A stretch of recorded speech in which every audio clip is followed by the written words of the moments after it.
मैं जल्द ही गांव की बैरूनी हदूद में पहुंच गया। यहां से हवेली की एक साइड की झलक नजर आती थी। कच्चे और नीम कच्चे मकानों के दरमियान वो किसी चट्टान की तरह खड़ी थी। इसकी बैरूनी दीवारें नानक चंदी ईंटों की थीं और काफी मोटी थीं। एक तरफ परचून की दुकान नजर आ रही थी, लिखा था लतीफ दी हट्टी। मैं लतीफ दी हट्टी यानी लतीफ की दुकान पर चला गया। काउंटर के पीछे अंदर की तरफ लकड़ी का एक स्टूल रखा था। मैं थके हुए अंदाज में बैठ गया और दुकानदार से कहा, भाई साहब ठंडा पिला दो, कोई कोक शोक। उसने किसी मकामी फैक्ट्री की बनी हुई सोडा वाटर निकाली और बोला, मेरे पास तो यही है जी। चलो जी यही चलेगी। मैंने फराग दिली से कहा, कहाँ से आए हैं? लतीफ ने पूछा। वो 30-35 बरस का भला मानस सा शख्स था। उसने लट्ठी की सफेद शलवार कमीज पहन रखी थी। दुकान में एक तरफ गोलियों टाफियों वाले डिब्बों के ऊपर तय की हुई चाय नमाज भी रखी थी। वो मेरे लिबास को जरा हैरत से देख रहा था। मैंने उसके सवाल का जवाब देते हुए कहा, हारूना आबाद से आया हूँ जी। वहाँ हमारे एक पीरो मुर्शिद हैं अहमद थानवी साहब, उनके न्याज हासिल करने थे, लेकिन वो कहीं गए हुए हैं। कल इनसे मिलकर लाहौर वापस चला जाऊंगा। अब थोड़ा सा वक्त था, मैंने सोचा इधर ही का चक्कर लगा लूं। इधर कैसे? लतीफ ने पूछा। फकीर वाली में हमारे एक दोस्त हैं अकबर मेहर साहब, उन्होंने बताया था कि यहाँ बॉर्डर के साथ साथ रकबे काफी सस्ते मिल जाते हैं।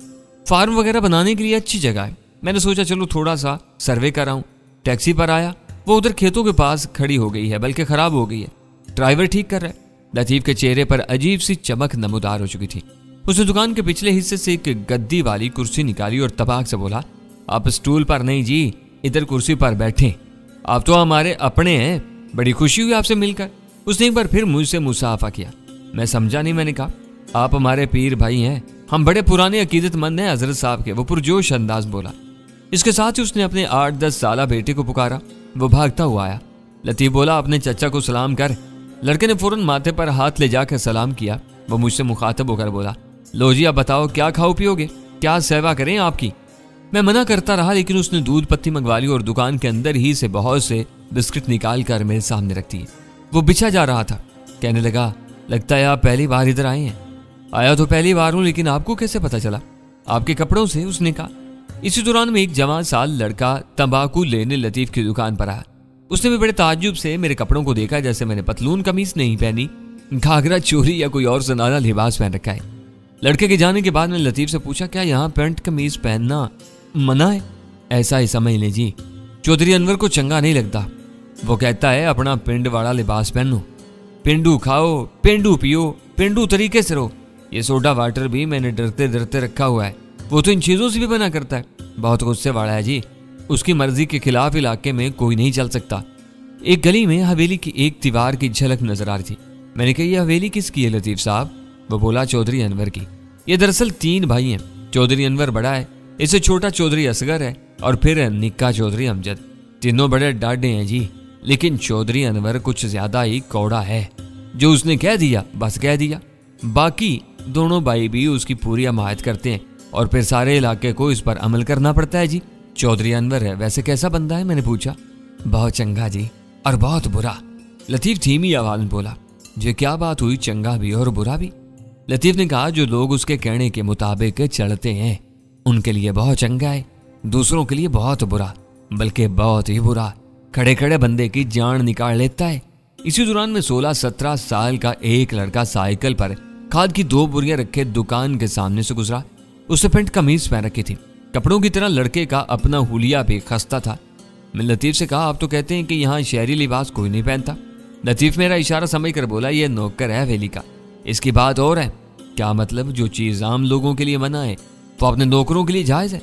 हाँ यही तो चक्कर है जी, ये लिबास नौकर पहन सकते हैं जिनको हर वक्त हवेली वालों की झिड़कियां खानी पड़ती हैं, आम लोग नहीं पहन सकते। अब ये मुंडा जो यहाँ से गुजरा है ना, पढ़ा लिखा है, शायद भावलपुर का रहने वाला है, बस चौधरी के हत्थे चढ़ गया है। यहाँ भैंसों और गायों का गोबर उठा रहा है, कुत्तों का रातब बना रहा है और इसी तरह के दूजे काम कर रहा है। अच्छी तनख्वाह भी मिलती है, लेकिन जलील भी राज्य के होता है जी। नौकरी छोड़ना चाहे तो आसानी से छोड़ भी नहीं सकता। और यहाँ ये कोई एक ही शहरी मुंडा नहीं है जी, छोटी बड़ी उम्र के 14-15 नौकर नौकरानियां हवेली में ऐसे ही हैं। ये शहरी हैं और यहाँ जलील हो रहे हैं जी। बल्कि करियाना फरोश लतीफ कहते कहते चुप हो गया। आप कुछ कहने लगे थे? मैंने कहा। वो जरा तो आकुफ से बोला, आप पीर भाई निकल आए हैं जी, इसलिए आपको बता रहा हूँ, वरना ये बातें करने वाली नहीं है। चौधरी अनवर की 3 बीवियां हैं, पहली गांव की है, बाकी 2 शहरी हैं। एक ब्याह तो चौधरी ने पिछले साल ही किया है। लाहौर शहर की कुकुड़ी है, चंगी बड़ी पढ़ी लिखी हुई है, बस फंस गई है किसी तरह बेचारी। चौधरी की असल बीवी तो पैड़े वाली वाजदा बीबी है, बाकी दोनों तो बस रखेले हैं जी, रखेले। चौधरी इन दोनों को कोई बच्चा वगैरह भी नहीं होने देता। दरमियान वाली को तो शायद 2-4 महीने में तलाक हो जाए। चौधरी का दिल शायद भर गया है उससे, मार कुटाई भी करने लगा है उसके साथ। अगले 1 घंटे में मेरे और लतीफ के दरमियान तफसीली गुफ्तगू हुई। वो मुझे दुकान के पीछे अपने घर में ले गया था, खाना खिलाया। खाने के दौरान में भी हम बेतकल्लफी से बातें करते रहे।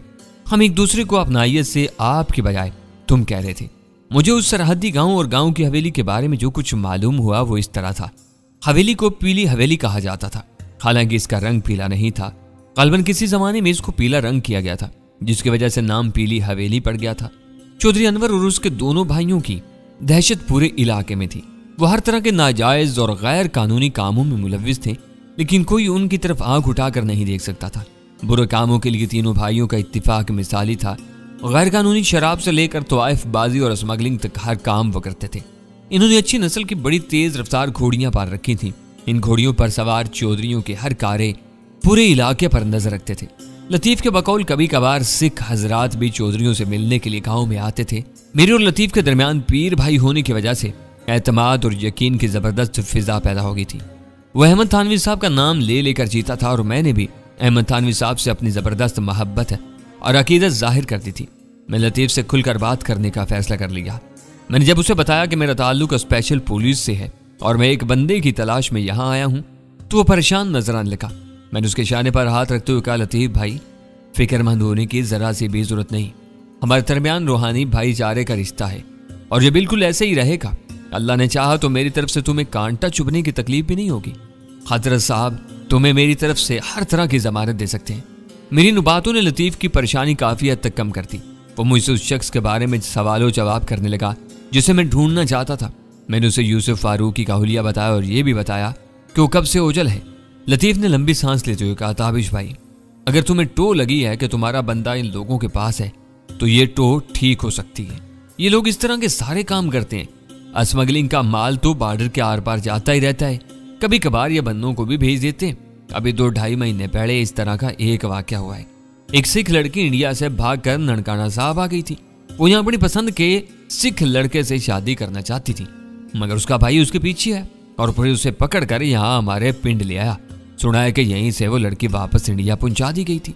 मैंने कहा, जिस बंदे के पीछे मैं यहाँ आया हूँ उसके बारे में भी कुछ इस तरह का शक हो रहा है। हो सकता है कि कुछ लोग उसे इंडिया पहुंचाना चाहते हो। इसी दौरान में मेरे सेल फोन की बेल होने लगी। ये सरवत थी। मैंने कॉल अटेंड की। वो परेशान आवाज में बोली, ताबिश आप कहाँ हैं? इतनी देर क्यों लगा दी है? बस सब वापस रवाना हो रहा हूँ। तुम खैरियत से तो हो ना? हाँ खैरियत से हूँ, लेकिन वो साईं लड़का फिर नजर आया है। बालकोनी में घूम रहा था, खिड़की से चेहरा लगाकर देख रहा था। मुझे डर लगता है उससे। सरवत तो बिल्कुल बेजरर है, कुछ नहीं कहेगा और ना ही अंदर आएगा। मैं बस थोड़ी देर में तुम तक पहुंच रहा हूँ। सरवत को तसल्ली देकर मैंने फोन बंद कर दिया। लतीफ सवालिया नजरों से मेरी तरफ देख रहा था। मैंने कहा, ये कजन है मेरी, यूसुफ फारूकी की बीवी है। उसकी तलाश ही में मेरे साथ यहाँ आई है। हम हारूनाबाद के एक होटल में ठहरे हुए हैं। मैंने उसे तफसील बताई और ये भी बताया कि मेरी ये कजन भी हजरत साहब की बहुत अकीदतमंद है। इसी असना में पर्दे के पीछे से लतीफ की बीवी की आवाज़ सुनाई दी। वो लतीफ को उस्मान के अब्बा कहकर बुला रही थी। वो अपनी आवाज़ से संजीदा तबीयत औरत लगती थी। मैंने भी लतीफ से इजाज़त चाही। लतीफ मुझे इस बात की ऑफर कर चुका था कि मुझे यूसुफ के हवाले से किसी तरह की मदद की ज़रूरत हो तो वह हाजिर है। जाते वक्त लतीफ ने मुझसे कहा, अगर तुम्हें दोबारा यहाँ आने की ज़रूरत पड़े तो बेहतर है कि देहाती लिबास में आओ और ख़ुद को देहाती जाहिर करो, वरना कोई मुसीबत खड़ी हो सकती है। मैंने कहा, अगर ज़रूरत पड़ी तो ऐसा ही करूँगा। मैं वापस टैक्सी ड्राइवर यासिर के पास पहुंचा। वो बड़ी बेचैनी से मेरा इंतजार कर रहा था। उसने बताया कि एक घोड़ी सवार आया था। वो पूछगछ कर रहा था। यासिर ने वही कुछ बताया जो मैंने समझा दिया था। हम फौरन टैक्सी में बैठे और वापस रवाना हो गए। इस गाँव की फिजा में अजीब सा खतरा महसूस होता था। होटल के कमरे में सरवत बेकरारी से मेरा इंतजार कर रही थी। मुझे उसकी ये बेकरारी अच्छी लगी। सरवत की इस कैफियत ने मुझे गुजरे दिनों की याद दिला दी, जब इसी तरह वो मेरे फ़ोन का या मेरी आमद का इंतजार किया करती थी। शादी ब्याह और दीगर तकरीबात के मौका पर भी हमारी निगाहें एक दूसरे को ही ढूंढा करती थी और सरवत तो कहा करती थी कि वह ऐसी तकरीबात में चाहती ही मेरे लिए है, वरना उसकी तन्हाई पसंदी बहुत सी तकरीबात से दामन बचा जाती। सरवत ने मुझे बताया कि साईं लड़का कोई 2 घंटे पहले नजर आया था, उसके बाद दिखाई नहीं दिया। मैंने सरवत को तसल्ली दी और उसे सरहदी गांव और पीली हवेली के हवाले से अपनी सारी कारगुजारी सुनाई। मैंने उसे सिख लड़के वाला वाकया नहीं सुनाया, वरना वो मजीद परेशान हो जाती। हाँ, ये जरूर कहा कि यूसुफ इस गांव में या पीली हवेली में मौजूद हो सकता है। मेरी समझ में कुछ नहीं आ रहा। वो माथा पकड़ कर बोली, इन लोगों की यूसुफ से क्या दुश्मनी हो सकती है, और अगर खुदा न खास्ता ये लोग उन्हें बॉर्डर पार ले जाना चाहते हो तो क्यों? ये सवाल वाकई परेशान करता है। मैंने तायद की। वो बोली, हजरत साहब से भी अभी कोई राब्ता नहीं हो सका।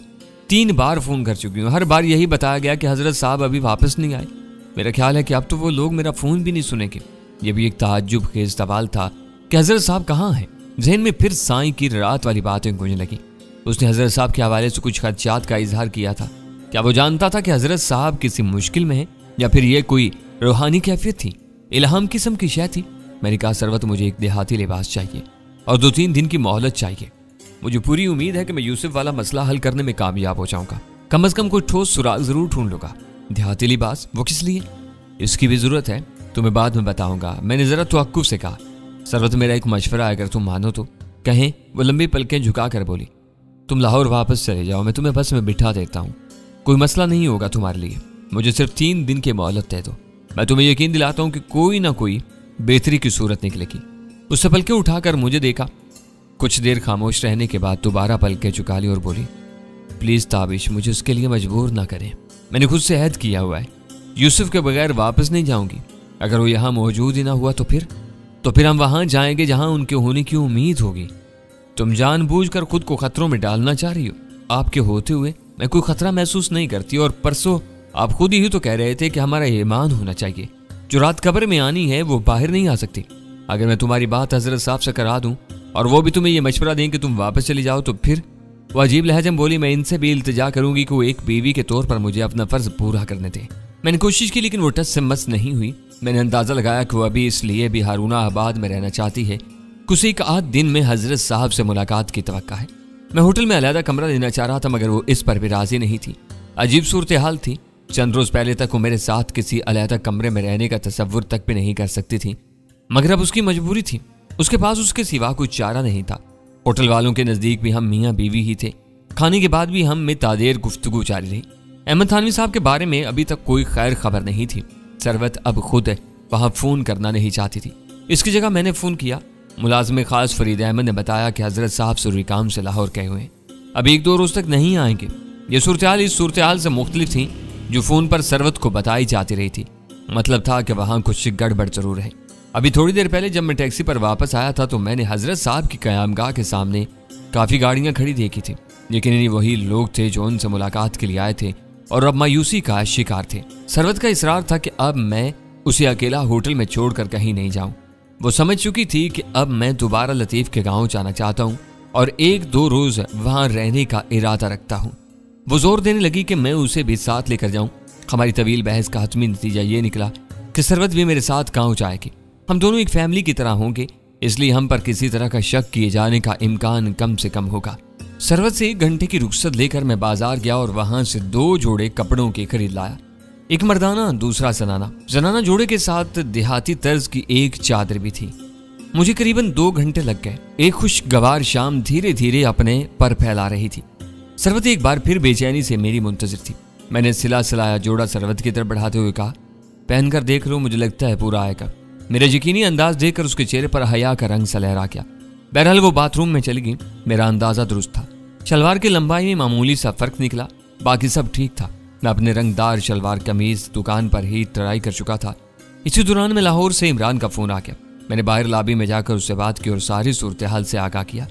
उसने सारी बात सुनने के बाद कहा, कहीं ज्यादा बुरी जगह सींग न बंसा लेना। मुझे लगता है कि मैं भी फौरी तौर पर तुम्हारी मदद को ना आ सकूंगा। क्यों, क्या हो गया तुम्हें? यार मैं उम्मीद से हूँ। मुबारक हो, शाहीन ने बुरा तो नहीं मनाया? यार पूरी बात तो सुन लिया करो। मुझे लगता है कि गुमशुदा डॉक्टर महनाज का कुछ खोज खुरा मिला है। उसके साथ ही डॉक्टर असाम की एक फोन कॉल पकड़ी गई है। इस वक्त मैं और राजा लाहौर से बाहर जा रहे हैं, बरास्ता मोटरवे। मैंने कहा, मोबाइल फोन का स्पीकर तो ऑन नहीं है? नहीं, इमरान ने जवाब दिया। मैंने कहा, यार इस राजे को अपने साथ ज्यादा ना चमेड़ो, ये बड़ा टेढ़ा बंदा है, कोई परेशानी पैदा न कर दे। इमरान ने कहा, घबराओ नहीं जिगर, माइनस माइनस प्लस हो जाता है। इस वक्त इसे साथ रखना मजबूरी है। बाकी जिलानी और इकबाल फकीर वाली पहुंच चुके। तुम किसी भी वक्त उनसे राब्ता करके मदद के लिए बुला सकते हो। ठीक है, अगर जरूरत पड़ी तो कॉल कर लूंगा, लेकिन तुमने बताया नहीं डॉक्टर महनाज का क्या खोज मिला है? अभी नहीं, पहले मुझे किसी नतीजे पर पहुंच लेने दो, इमरान ने कहा। वो जल्दी में नजर आता था। उसने सिलसिला मुनक़ता कर दिया। सरवत के साथ एक कमरे में रात गुजारने का तसव्वुर बड़ा अजीब और मुहाल था। यकीनन वो भी इस सूरत हाल को बड़ी शिद्दत से महसूस कर रही थी।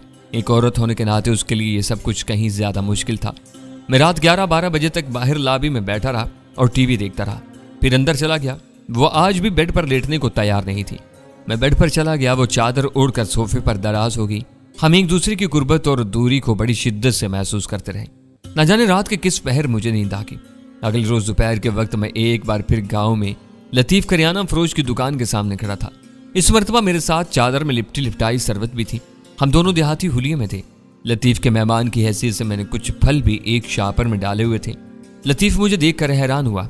उसे ये तवक्का तो थी कि मैं दोबारा आऊंगा, लेकिन ये नहीं थी कि इतनी जल्दी आऊंगा और मेरे साथ जनाना साथ भी होगा।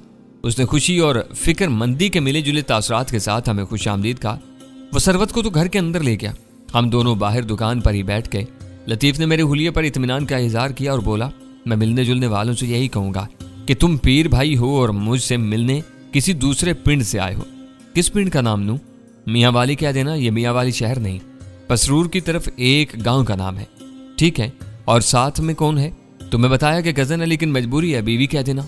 रात तो यहीं रहोगे ना? लतीफ ने पूछा। लहजा ऐसा ही था जैसे मेरा जवाब नफे में सुनना चाहता हो। मैंने कहा, 1 या 2 रात तो रहना पड़ेगा। मैं जानता हूँ लतीफ, तुम्हें तकलीफ दे रहा हूँ, लेकिन तुमसे वादा करता हूँ कि मेरी वजह से कोई आंच नहीं आएगी तुम पर। बिल्कुल बेफिक्र हो। वो कुछ कहते कहते खामोश हो गया। लेकिन उसके जहन में अंदेशे मौजूद थे, लेकिन मेरा पूरा एतमाद लहजा उसे हौसला भी दे रहा था। फिर मैंने अपना ताल्लुक खुफिया पुलिस से बताया था। ये चीज़ भी उसके लिए तसल्ली बख्श थी। वो जैसे तैसे मेरी मेज़बानी पर अमाता हो गया। गाँव के माहौल में वाकई एक अजीब तरह की खामोशी और हरास की कैफियत पाई जाती थी। पीली हवेली और हवेली वालों का खौफ जैसे किसी जिन्स की तरह आम लोगों में मौजूद था। हवेली की किसी मकान की कीचड़ आलूद जीप दुकान के सामने से गुजरी तो लतीफ ने खड़े होकर सलाम किया। 1-2 राहगीरों ने भी रुक कर हाथ माथे पर रखा। जीप में दरमियानी उम्र का एक बारोब चौधरी बैठा था। उसकी उम्र 27-28 साल होगी। मालूम हुआ कि ये चौधरी अनवर का सबसे छोटा भाई चौधरी अमजद है। हम दुकान में बैठे गपशप करते रहे। इक्का दुक्का गाहक भी आते रहे। लतीफ ने अपनी बीवी को हमारे बारे में सारी हकीकत बता दी थी। यानी वो जानती थी कि सरवत मेरी बीवी नहीं बल्कि रिश्तेदार है और हम उसके शौहर की तलाश में निकले हुए हैं। लतीफ ने बताया कि उसकी बीवी थोड़ी सी परेशान है, लेकिन वो जल्द ही इसे नॉर्मल कर लेगा। इसी दौरान में पीछे घर के अंदर से रोने की मध्यम आवाज सुनाई दी। लतीफ चौंक आया, फिर अपनी धोती संभालता हुआ दुकान के अंदर ही से अपने घर में चला गया। उसकी वापसी 15-20 मिनट बाद ही हो सकी। उसने थोड़ा सा चूना और हल्दी वगैरह ली और फिर घर के अंदर चला गया। उसने बताया कि किसी को चोट लगी है। इस दौरान में लतीफ का 8-10 साला बेटा उस्मान दुकान पर बैठा रहा। 10 मिनट बाद जब वो वापस आया तो मैंने तफसील पूछी। उस्मान को घर में भेजने के बाद लतीफ ने बताया, हवेली की एक नौकरानी रशीदा है, 5 वक्त की नमाजन औरत है, बेचारी रोती जा रही है। चौधरी अनवर ने उसे ठुड्डे मारे हैं, बेचारी की पसलियां हिल गई हैं। इस तरह के वाकये यहाँ होते रहते हैं, बहुतों का तो पता ही नहीं चलता। ये मेरी घरवाली की सहेली है, इसलिए दुखड़ा सुनाने आ गई है। हुआ क्या है? कुछ होना जरूरी नहीं होता भाई ताबिशे, यहाँ किसी वेड़े किसी की भी शामत आ सकती है। बहरहाल इसमें तो थोड़ा बहुत कसूर भी है रशीदा का। कैसा कसूर? मैंने पूछा। चौधरी अनवर ने शहरी नौकरानियां भी रखी हुई हैं, कोई झाड़ू फेरती है, कोई कपड़े धोती है या पसीने में नहाती है और रोटियां पकाती है। बावर्ची खाने में काम करने वाली एक नौकरानी का नाम रूबी है, मुल्तान शहर की रहने वाली है। चौधरी अनवर का सबसे छोटा पुत्र 7-8 साल का है, बिलाल नाम है उसका। कभी कभी रूबी उसे कोई शहरी खाना पका देती थी, अब उसे आदत पड़ गई है। इसी बात पर चौधरी अनवर को गुस्सा आया। शहरी खाना, ये क्या बात हुई? भाई ताबश वही खाने जो शहर के होटलों छोटलों में बनते हैं। मुझे तो उनके नाम भी चंगी तरह नहीं आते। वो क्या कहते हैं, चाइनीज खाने, शाशलक, सूप और ब्लैक पेपर शेपर। चौधरी को इस बात पर भी रूबी पर गुस्सा था। परसों बिलाल ने किसी खाने की जिद की थी, उसके लिए जो सामान चाहिए था वो खत्म हो चुका था। अरुणा आबादी से मिल सकता था, और तुम्हें पता है ना परसों कितनी बारिश हो रही थी। लाडले पुत्र ने रट्टा डाल दिया। इसी बात से तप कर चौधरी अनवर ने रूबी को बुरी तरह मारा पीटा। इसका बच्चा होने वाला था, पेट पर टुड्डा लगने से उसकी हालत खराब हो गई। चौधरी अनवर ने उसे फौरन अरुणाबाद के अस्पताल भेज दिया। साथ में रूबी का बंदा भी गया। बड़ी मुश्किल से बेचारी की जान बची है। अफसोसनाक बात है, मैंने कहा, लेकिन इसमें रशीदा के साथ क्यों ज्यादती हुई है? रशीदा दरअसल रूबी के साथ ही बावर्ची खाने में काम करती थी। जब रूबी ने 1-2 बार चोरी चोरी बिलाल को शहरी खाने पका कर दिए तो रशीदा ने भी चौधरी या चौधरायन को नहीं बताया। चौधरी को इसी बात का गुस्सा था। रूबी को मारते हुए उसने 2-4 रशीदा को भी लगा दी और साथ ही उसे नौकरी से भी निकाल दिया। 1 महीने की तनख्वाह उसके मुंह पर मारी और हवेली से भगा दिया। लतीफ ने हर आने जाने वाले से मेरा तारुफ अपने पीर भाई के तौर पर कराया और बताया कि मैं 1-2 रोज के लिए यहाँ मेहमान हूँ। रात का खाना मैंने और लतीफ ने घर की बैठकी में खाया। मुर्गी पकी थी। यहाँ आने के बाद सरवत से एक बार भी मेरी मुलाकात नहीं हुई थी। मैंने उससे भी कह रखा था कि वो लतीफ की बीवी से हवेली और हवेली वालों के बारे में मालूमात हासिल करे। बहरहाल हमें अभी तक अपनी मालूमात के तबादले का मौका नहीं मिला था। इस आधे गांव में बिजली मौजूद थी और आधे गांव में नहीं। लतीफ का घर भी बिजली से महरूम हिस्से में आता था। सरेशाम लालटेनें रोशन हो गई। मैंने लतीफ से कहा तो उसने बैठक में मेरी और सरवत की मुलाकात का मौका फराहम कर दिया। कुछ देर बाद कच्चे कमरे में लालटेन की दास्तानी रोशनी में सरवत और मैं आमने सामने थे। वो रंगीन पायों वाले नवाड़ी पलंग पर बैठ गई। मैंने मूढ़ा संभाल लिया। देहाती लिबास उसके जिस्म पर खूब जचता था। उसने बाल भी बीच में से मांग निकाल कर देहाती अंदाज में बनाए थे। लतीफ ने अपनी बीवी रजिया को हमारे बारे में कुछ ज्यादा नहीं बताया था। अंदाजा होता था कि मियाँ बीवी में सलूक तो है मगर मिजाज में बहुत ज्यादा हम आहंगी नहीं है। सरवर ने कहा, तौबा या अल्लाह, आपने देखा इस बेचारी औरत को कितनी बेदर्दी से मारा गया था। ये मेरे हाथ जितने बड़े नील पड़े हुए थे उसकी पसलियों पर। बस ये इसी टाइप के लोग होते हैं। मैंने कहा, असल कसूर इस रूबी नाम की मुलाजमा का था और साथ में कमबख्ती इस बेचारी की भी आ गई। और अब पता चला कि क्या हो रहा है वहाँ हवेली में। सरवत ने कहा, क्या हो रहा है? मैंने दरियाफ्त किया। वो बच्चा बिलाल 2 दिन से भूखा है, जिद कर रहा है। अब ये लोग ढूंढ रहे हैं कोई और मुलाजमा जो इसके लिए उसकी मर्जी की चीज पका सके। या गांव में तो सब देसी औरतें हैं। सरवत की खूबसूरत आंखों में चमक पैदा हुई। वो धीमी आवाज में बोली, मेरे दिल में तो एक और बात आ रही है। मैं क्यों ना आरजी मुलाजमा बनकर चली जाऊँ? खुदा का नाम लो, मैंने तंबीही अंदाज में कहा। वो अच्छे लोग नहीं है। लेकिन रशीदा ये भी तो बता रही थी कि चौधरी अनवर की पहली बीवी बड्डी चौधराइन का बड़ा होल्ड है हवेली में। हवेली के अंदर वो कोई ऐसी वैसी बात नहीं होने देती। ऐसे कामों के लिए चौधरियों ने डेरा रखा हुआ है और बाहर की औरतें आती हैं। वो ये भी बता रही थी कि चौधरी अनवर की 2 जवान बेटियां हैं। छोटे चौधरी असगर की एक बेटी की उम्र भी 15-16 साल है। जो कुछ भी है सरवत, ये खतरनाक काम होगा। मगर आप खुद ही तो कह रहे थे कि हवेली के अंदर का हाल जानना जरूरी है। इसके लिए मैं हूं ना। तुम देखना 1-2 दिन में सब ठीक हो जाएगा। खतरा तो आपके लिए भी होगा, तो फिर क्यों ना मैं खतरा मोल लूं? क्योंकि मेरी जिम्मेदारी ज्यादा है। मेरी जिम्मेदारी भी ज्यादा है क्योंकि यूसुफ जब लापता हुआ तो मैं ही उसके आसपास था और कुछ लोगों के नजदीक मैं भी मुश्तबा हूं। मैंने कहा। वो चौंक कर मुझे देखने लगी।